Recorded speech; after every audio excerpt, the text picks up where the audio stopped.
ईद की दावत हो या समर्स पार्टी, ये स्वीट डिश सबका दिल जीत लेगी। सिर्फ 10 मिनट में बनाएंगे ये ठंडा मीठा और मज़ेदार सा डिज़र्ट। जब मेहमानों को ये ठंडा मीठा सा सरप्राइज मिलेगा ना, तो ईद बन जाएगी कुछ खास। और ये डिज़र्ट इतना बजट फ्रेंडली है कि आप हैरान रह जाएंगे कि इतने सस्ते में इतना मज़ेदार टेस्टी मीठा बनेगा। तो क्या बात है, मज़ा ही आ जाएगा। और मैं हूँ रुजीना और आप देख रहे हैं दी रुजीना किचन। अगर और भी मज़े मज़े की स्वीट डिशेस और रेसिपीज़ देखना चाहते हैं तो मेरे चैनल को सब्सक्राइब कर दें, वीडियो को भी लाइक कर दें। तो चलिए वीडियो को स्टार्ट करते हैं। बिस्मिल्लाहिर्रहमानिर्रहीम। सबसे पहले तो एक फ्राई पैन में लेंगे हाफ कप चीनी। इस चीनी को हम हल्की फ्लेम पे जो है वो कैरामलाइज करेंगे। लो टू मीडियम फ्लेम भी कर सकते हैं, बिल्कुल लो फ्लेम पे भी आप इसको कैरामलाइज कर सकते हैं।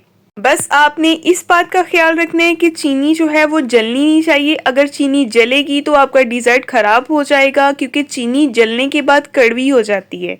इसीलिए आपने इसको हल्का सा इस तरह का गोल्डन सा सिर्फ कलर देना है। और जैसे ही इसका प्यारा सा इस तरह का कलर आ जाएगा तो फ़ौरन से इसमें शामिल कर देंगे फुल फैट मिल्क। ये 1 मग दूध है और मैंने इसमें शामिल कर दिया है। और अभी आप देख सकते हैं कि चीनी जो है वो बिल्कुल नीचे इस तरह है, जिस तरह जम गई हो। लेकिन आपने परेशान नहीं होना, जैसे ही इसको थोड़ी सी हीट लगेगी ये फ़ौरन से मेल्ट हो जाएगी। और जैसे जैसे ये मेल्ट होगी बिल्कुल इस तरह से इसका प्यारा सा कलर आ जाएगा। आप देख सकते हैं इसका कितना खूबसूरत सा कलर आ गया है। बस आपने फर्स्ट टिप आपके लिए यही है कि आपने चीनी को कैरामलाइज बहुत एहतियात से करना है। कुछ लोग हैं जो चीनी को जला लेते हैं और टेस्ट जो है वो कड़वा हो जाता है। और दूध जब तक पक रहा है, दूसरी तरफ हमें चाहिए 1.5 table spoon vanilla custard powder और इसमें मैंने शामिल कर दिए हाफ कप दूध।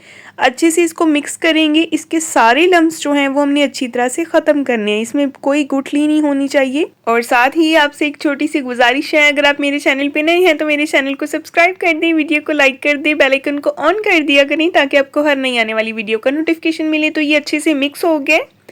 इसको हम शामिल कर देंगे इस दूध में, क्योंकि दूध भी अच्छे से 2 से 3 मिनट हो गए हैं इसको पकते हुए।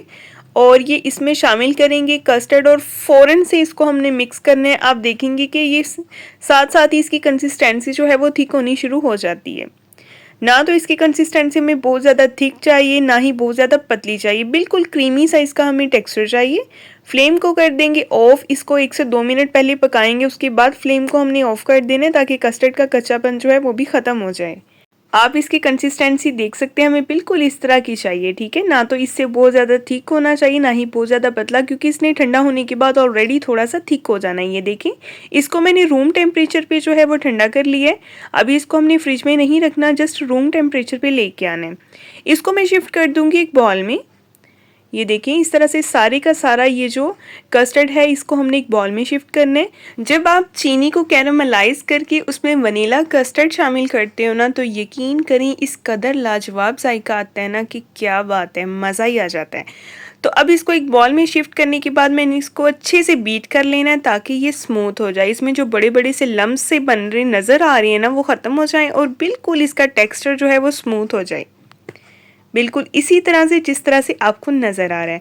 अब मैंने इसमें शामिल कर दिए क्रीम फुल पैक क्रीम है, लेकिन इसमें से 2 टेबल स्पून क्रीम जो है वो मैंने बचा ली है, क्योंकि वो हम लास्ट पे इसमें शामिल करेंगे। मैं आपको बताऊंगी उसका हम क्या करेंगे। तो अच्छे से इसको हमने दोबारा से बीट कर लेना है ताकि कस्टर्ड और क्रीम जो है ये बिल्कुल एक जान हो जाए, बिल्कुल स्मूथ हो जाए इसका टेक्स्चर। तो अगर आपके पास ये मशीन नहीं है तो आपने परेशान नहीं होना, आप एग बीटर से भी इसको अच्छे से बीट कर लें तो ये बिल्कुल इसी तरह से इसका टेक्सचर जो है वो स्मूथ हो जाएगा। तो आप देख सकते हैं इसमें कितनी स्मूथनेस आ गई है। हमें बिल्कुल इसी तरह का टेक्सचर चाहिए इसके लिए, ठीक है। इसको अभी हम रखते हैं साइड पे। और दूसरी तरफ एक ब्रेड का पीस चाहिए होगा हमें। इसको हमने 4 पीसेस में काट लेना है, क्योंकि मैं कम क्वांटिटी में डिज़र्ट बना रही हूँ, इसलिए उसके लिए एक पीस जो है ब्रेड का वो काफ़ी होगा।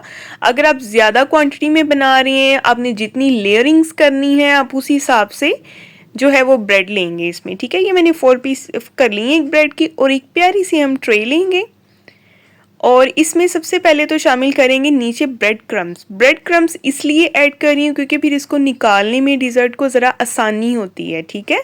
ये फिर अगर डायरेक्ट इसमें लिक्विड ऐड करेंगे तो वो नीचे चिपक जाता है। सबसे पहले ब्रेड क्रम्स लगाएंगे इसमें। इस तरह से 2 पीसेस ब्रेड के लें, उसके ब्रेड क्रम्स बना लें, कोई मुश्किल नहीं है। और अब ये जो हमने कस्टर्ड बनाया है वो इसमें ऐड करेंगे इस तरह से। यहाँ से कोई भी पार्ट स्किप ना कीजिएगा क्योंकि वीडियो यहाँ से काफ़ी इन्फॉर्मेटिव है। अगर आप कोई भी पार्ट स्किप करेंगे तो आपका डिज़र्ट जो है फिर ऐसा नहीं बनेगा। और ये मेरे पास है लेमन बिस्किट्स, ये मैंने इस तरह से इसके ऊपर रख दिए हैं। लेमन बिस्किट्स जो है हम हल्के हल्के से ये सॉफ्ट हो जाएंगे और ये बड़ा ही ज़बरदस्त सा हल्का सा क्रंची सा हल्का सा सॉफ्ट सा जब ये आपको टेस्ट देंगे, जब आप इसको खाएंगे तो बहुत ज़बरदस्त लगेगा ये, क्योंकि इसमें हल्का सा क्रंच जो होगा ना वो इस डिज़र्ट को और भी लाजवाब कर देगा और भी मज़ेदार कर देगा। तो स्पैचुला से इसको हल्का सा हमने सेट कर लेना है और अब हमने इसके ऊपर रखने हैं ये ब्रेड के पीसेस। ठीक है, ये एक ही ब्रेड है, इसके मैंने 4 पीसेस कर लिए। इस तरह से हमने इसको सेट कर देना है इसके ऊपर।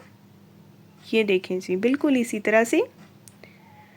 और अब हम दोबारा से इसी को रिपीट करेंगे, कस्टर्ड का कोट दोबारा करेंगे। ये देखें इस तरह से, और इसको अच्छे से साथ साथ ही हम सेट करते जाएंगे। इसके किनारे जो हैं इनको भी फिल करते जाएं ताकि कहीं भी स्पेस बाकी ना रहे। और अब स्पैचुला से इसको अच्छे से एक बार सेट कर लेते हैं ताकि ये ऊपर से बिल्कुल स्मूथ हो जाए। मैंने परसों भी आपसे एक डिज़र्ट की रेसिपी शेयर की है, वो भी बहुत टेस्टी बनता है। उससे पहले लास्ट वीक में भी एक डिज़र्ट की रेसिपी शेयर की है, वो भी बहुत मज़े का बनता है। आप इसको लाजमी ट्राई कीजिएगा। और अब मैंने इसके ऊपर डाल दिए हैं बिस्किट्स। लेमन बिस्किट्स को मैंने 2 से 3 बिस्किट्स जो हैं उनको मैंने हाथ से ही तोड़ लिया, मोटा मोटा सा चूरा चूरा सा कर लिया, और वो इस पे इस तरह से डाल देंगे, डेकोरेट करेंगे इसको। और इसके बाद हमने जो लास्ट पे क्रीम रखी थी ना 2 टेबलस्पून, उसको आप किसी भी पाइपिंग बैग में डालें और इस तरह से इसके साइडों पे छोटे छोटे से प्यारे प्यारे से फ्लावर्स बना दें। ये देखें, इस तरह से आप अपनी पसंद से किसी भी और तरीके से भी डेकोरेट कर सकते हैं, जैसे आपको अच्छा लगे। मुझे इसी तरह से अच्छा लगा था, मैंने इसको इसी तरह से डेकोरेट कर दिया है। तो आप इस ईद पे ये डिज़र्ट लाजमी ट्राई कीजिएगा, दावत में गेस्ट के लिए बनाइएगा। यकीन करें कि सब इसकी रेसिपी पूछेंगे, आपके हाथ भी हो सकता है चूम लें क्योंकि ये इतना मज़े का लगता है। लेकिन आपने इसको फुल चिल्ड करके सर्व करना है, फुल इसको ठंडा कर लेना है। ठीक है, ये देखें जी, अब चारों तरफ से हम इसको इसी तरह से क्रीम से इसकी टॉपिंग कर देंगे। ये देखें जी, और दरमियान में भी छोटे छोटे से फ्लावर्स बना देंगे। और मज़ीद अगर आपको वीडियोस देखनी है मटन के हवाले से, बीफ के हवाले से, चिकन के हवाले से, और रेगुलर रेसिपीज़ जितनी भी हैं वो मेरे चैनल पे ढेरों ढेर हैं। आप मेरे चैनल पे विज़िट करें, मेरे चैनल को सब्सक्राइब करें ताकि आपको हर आने वाला नोटिफिकेशन मिलता रहे। तो अभी मैं आपको डिश आउट करके दिखाती हूँ। ये देखें, इसको मैंने फ्रीज़र में रख दिया था 30 मिनट्स के लिए। 30 मिनट्स के बाद इस टाइम ये फुल चिल्ड है और अब हम इसको डिश आउट करेंगे और ट्राई करेंगे कि ये कैसा बना है। आप इसकी लुक देखिए, कितनी फंटेस्टिक है, कितनी ज़बरदस्त है। यकीन करें, देखते ही मुंह में पानी आ गया। हालांकि मैंने खाना खा लिया लेकिन फिर भी मेरे में क्रेविंग है कि मैं इसको लाजमी खाऊं। तो आप भी इसको ट्राई कीजिएगा, इंशाल्लाह आपको ये रेसिपी बहुत पसंद आएगी। नेक्स्ट हम इंशाल्लाह मिलेंगे एक बहुत ही प्यारी और नई वीडियो के साथ। अपना बहुत सारा ख्याल रखें, अपनी दुआओं में याद रखें। 3 बजे मेरी रेसिपीज़ अपलोड हो जाती हैं, देखना ना भूलिएगा। अल्लाह हाफिज़।